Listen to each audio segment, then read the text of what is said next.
بسم اللہ الرحمن الرحیم۔ السلام علیکم، میں سید عمران شفقت آپ کی خدمت میں حاضر ہوں۔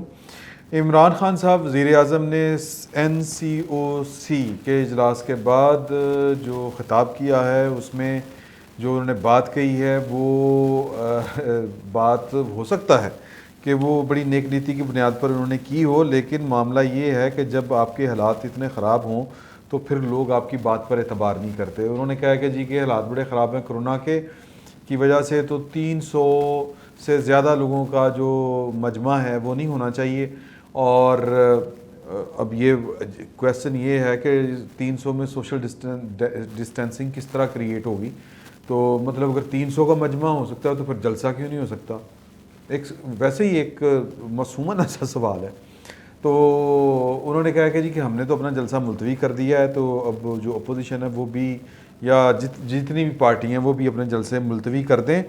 تو ظاہر ہے اپوزیشن نے پتہ نہیں یہ بات ماننی ہے یا نہیں ماننی، یہ تو خیر بات کی بات ہے، لیکن ایک لاجیکل کویسچن جو میں نے پہلے آپ سے کہا کہ یار کہ 300 کا جو مجمع ہے وہ اس میں کرونا جو ہے وہ مطلب سائڈ سے ہو کے گزر جائے گا، یا تو وہ 300 والے مجمع پہ بھی آپ پابندی لگائیں، SOPs جو ہیں وہ پولیس کو نکالیں باہر کے، SOPs پر عمل کروائے۔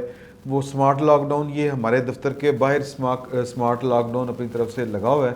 وہ کیا ہے کہ ایک بیریئر رکھا ہوا ہے اور تھوڑا سا ہٹایا ہوا ہے بیریئر، تو باقی آنا جانا اسی طرح ہی ہے۔ اللہ اللہ خیر صلاح۔ اور اسی طرح وہ جتنے وہ ایریا ہے سمارٹ لاک ڈاؤن کا، گلیاں ہیں، کوئی 4-5 گلیاں ہیں، اور ان کے آگے ایک پولیس والا بیٹھا ہوا ہے، نہ وہ کسی کو روک رہا ہے، نہ وہ کسی کو پوچھ رہا ہے پائن کتوں آ رہے ہو، کتنے جا رہے ہو، کدے وال جانا ہے، کیوں جانا ہے، لو ماسک لگایا ہوا ہے کہ نہیں لگایا ہوا، کوئی مطلب چکر ہی نہیں ہے گا۔ صرف سمارٹ لاک ڈاؤن کا مطلب یہ ہے کہ ایک بیریئر آپ رکھ دیں اور گلی جو ہے وہ نیم بند کر دیں، مطلب پیدل چلنے کا راستہ ہو، آپ پیدل گزر جائیں، موٹر سائیکل پہ بھی چلے جائیں، گاڑی کوئی نہ جائے۔ تو یہ تو حال ہے ریاست کا، اور ریاست کا حال یہ بھی ہے کہ کل کلاں کو یہ بھی جواب دینا پڑے گا۔ وہ جنرل افضل صاحب نے جو NDMA والے تھے، میں آپ کو ہسپتال کی صورتحال بتاتا ہوں، وہ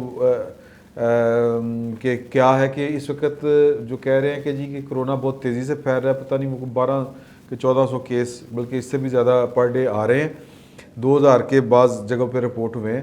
تو کہنے کا مقصد یہ ہے کہ اس کے باوجود اس وقت جو سرکاری ہسپتال ہیں اس میں کرونا وارڈ ایکٹیو نہیں ہو رہا۔ کیوں نہیں ہو رہا؟ وہ اس لیے نہیں ہو رہا جی کہ فنڈز نہیں ہیں۔ فنڈز کیوں نہیں ہیں؟ کیونکہ اب جو WHO والے ہیں، جو عالمی ادارے ہیں، وہ آپ کو پیسے نہیں دے رہے۔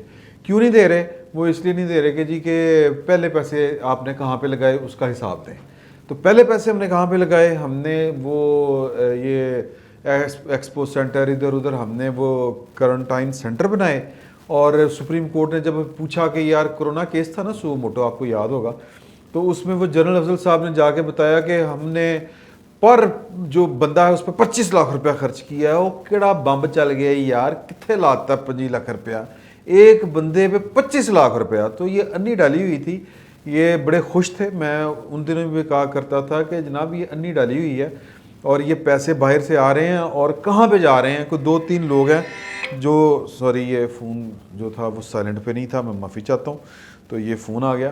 بہرحال وہ انی ڈالی ہوئی تھی۔ ہاں اب وہ بندے ہمارے جو جاننے والے ہیں، کوئی نہ کوئی ہمارا عزیز رشتہ دار، کوئی محلے دار، کوئی دوست، کسی دوست کا کوئی بھائی وہ رہ کے آیا ہے کوارنٹائن سینٹرز جو ہیں یا ہسپتالوں میں سے ہو کے آئے ہیں وہ، اور ان کو پتہ ہے کہ وہاں پہ کیا ان کو کھانے کو ملتا تھا، کیا کیئر ہوتی تھی۔ 25 لاکھ روپیہ جو ایک مریض پہ لگا ہے کہ نہیں لگا؟ وہ سپریم کورٹ نے کہا تھا کہ یار 4 ڈسپرین دیاں گولیاں کھوا کے 25 لاکھ روپیہ لاتا تسی، تو اب وہ جو 25 لاکھ روپیہ پر پیشنٹ ہم نے لگایا تھا اس کا وہ اب جو WHO والے ہیں وہ حساب مانگ رہے ہیں، پیسے ہے نہیں۔ اب پیسے ہے نہیں تو ہسپتال کھل نہیں رہے، یعنی ہسپتال سے مراد ہے کہ ہسپتالوں میں کرونا کے وارڈ کھل نہیں رہے، تو تباہی بہت زیادہ ہونی ہے۔ اللہ تعالیٰ اپنی حفظ و امان میں رکھے۔ پہلے بھی اس نے اپنے ہمیں حفظ و امان میں رکھا، اور کریڈٹ عمران خان صاحب لے رہے ہیں۔ چلیں یہ کریڈٹ انہیں کو جاتا ہے، ہم مان لیتے ہیں کہ جی کہ اللہ تعالیٰ نے کوئی کسی کی دعا قبول کر لی یا اس قوم پہ مہربانی کر لی۔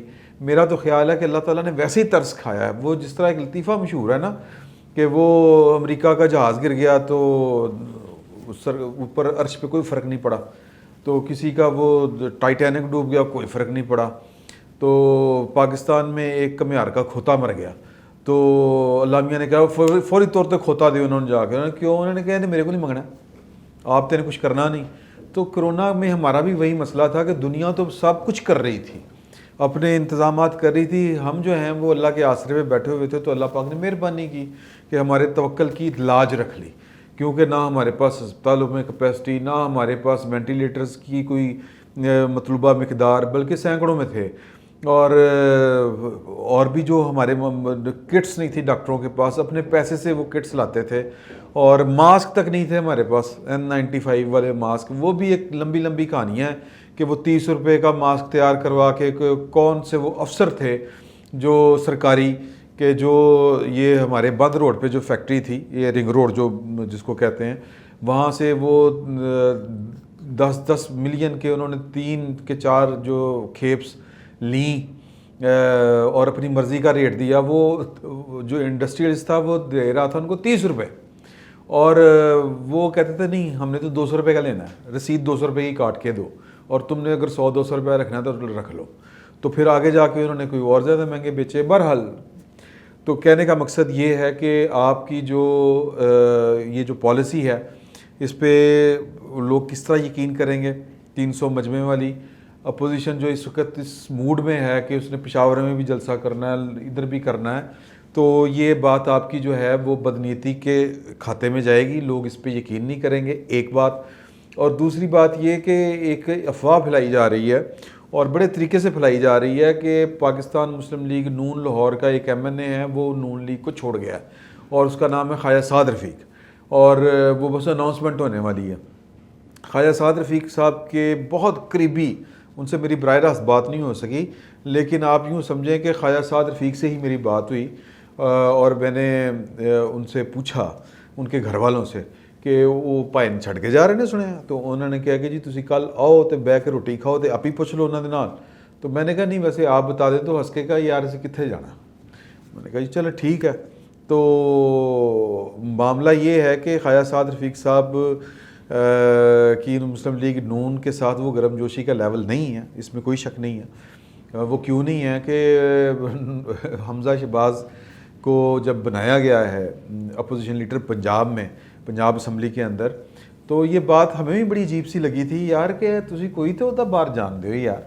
چلیں ٹھیک ہے, بڑے بھائی وزیر اعظم, نکے بھائی وزیر اعلیٰ, تو کچھ لوگوں کو میرا مطلب پارٹی کے اندر حق بنتا ہے, تو مطلب زیادہ سے زیادہ کیا ہوگا, وہ آپ کا لائل آدمی ہے, پارٹی کے ساتھ لائل آدمی ہے, اور اس نے کوئی بڑی سروسز ہیں اس کی, تو وہ اس وجہ سے ناراض تھے, ناراض ہیں.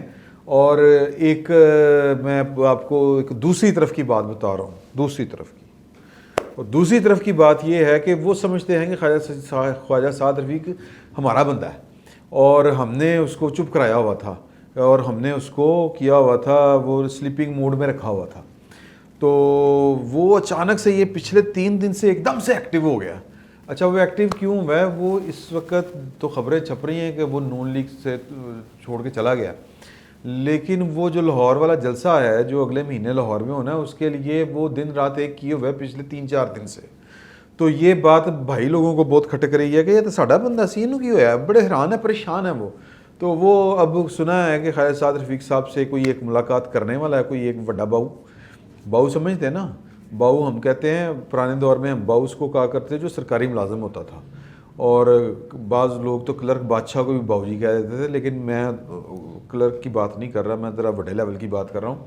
تو وہ ملاقات ہو سکتا ہے 1-2 دن میں کریں گے کہ بھین تانوں کی ہو گیا, تسی نواز شریف نال ایڈے وہ بیانیے دے نال کس طرح کر کے کنیکٹ ہو گئے ہو.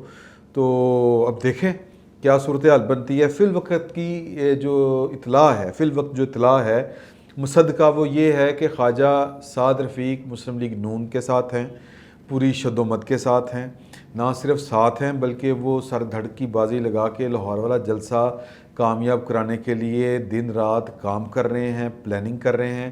اور جو افواہیں اڑا رہے ہیں کہ جی کہ وہ نون لیگ کا ایک بندہ چھوڑ کے جا رہا ہے, وہ نام لے رہے ہیں کہ وہ خواجہ سعد رفیق ہے, یہ اطلاع غلط ہے. یہ شاید جنگ کی ایک پالیسی ہوتی ہے نا, جنگ اخبار کی بات نہیں کر رہا, یہ جو جنگ لڑی جاتی ہے وہ جنگ ہتھیار والی ہو، سیاست والی ہو، قلم والی ہو، جو بھی ہو، کہ دشمن کی صفوں میں پھوٹ ڈال دو افواہیں پھیلا کے، اور وہ کیا کہتے ہیں جی، افواہیں پھیلا دیں اور انسٹیبل کر دیں. تو یہ میرا خیال ہے کہ وہ والی کوشش تھی کہ نون لیگ کے اندر جو ہے وہ افواہیں پھیلا کے کہ جی کوئی بد دلی پھیلائیں، کوئی جی ٹوٹ پھوٹ ہو رہی ہے، یہ ہو رہا ہے، وہ ہو رہا ہے، تو ٹارگٹ آسان ہو جائے گا. تو میرا یہ خیال ہے کہ یہ وہ والی ایک کوشش تھی، ایک سازش کہہ لیں یا ایک مسلم لیگ نون کو ڈیمیج کرنے کی کوشش. ادروائز کوئی اس طرح کی بات نہیں ہے. میں نے آپ کو ان کے گھر کی بات بتائی ہے. خواجہ سعد رفیق سے براہ راست میری بات اس لیے نہیں ہو سکی کہ وہ بندہ اس وقت گراؤنڈ کے اوپر بہت زیادہ بیزی ہے، اور بیزی اتنا ہے کہ وہ گھر والوں کو ٹائم نہیں دے رہا. تو وہ جو پروپوگیٹ کیا جا رہا ہے کہ جی کہ وہ مطلب کم خراب ہے، نواز شریف کا جو بیانیہ ہے اس کے ساتھ اس کی پارٹی نہیں ہے، یہ ہے وہ ہے. بھائی جان اس وقت وہ 6 کا کوئی ٹولہ تھا، اور وہ بھی بد دل ہو کے یہ شیخ رشید اور مالکان سے وہ پارٹی میں اپنی عزت بچانے کے چکروں میں ہے کہ نہیں سر ہم پارٹی کے ساتھ ہیں. تو یہ افواہیں ساری غلط ہیں. تو اب دیکھیں کہ یہ جو حکومت نے نیا شوشہ چھوڑ دیا ہے اس کی مخالفت کرنا بڑا مشکل کام ہے، کیونکہ بڑی وہ لاجیکل بات ہے کہ کرونا پھیل رہا ہے، اور یہ بلیسنگ ڈسگائز والی بات ہے کہ یہ کوئی آسمانی مدد ہوگی، اللہ تعالیٰ رحم کرے کہ یہ پھیلے یا اس طرح کر کے ہو. عمران خان صاحب کی ادروائز کوشش ہوگی کہ لوگ خوف زدہ ہو جائیں، سہم جائیں، ڈر جائیں، اور کرونا جو ہے نا وہ تباہی کے ریکارڈ توڑ دے. اور منہ سے تو وہ ظاہر ہے انہوں نے کہنا ہی ہے کہ میں بہت پریشان ہوں، کرونا بہت نقصان کرے گا. دل کے اندر جو وہ حکومت جاندی نظر آ رہی ہے یار، کرسی ہل رہی ہے.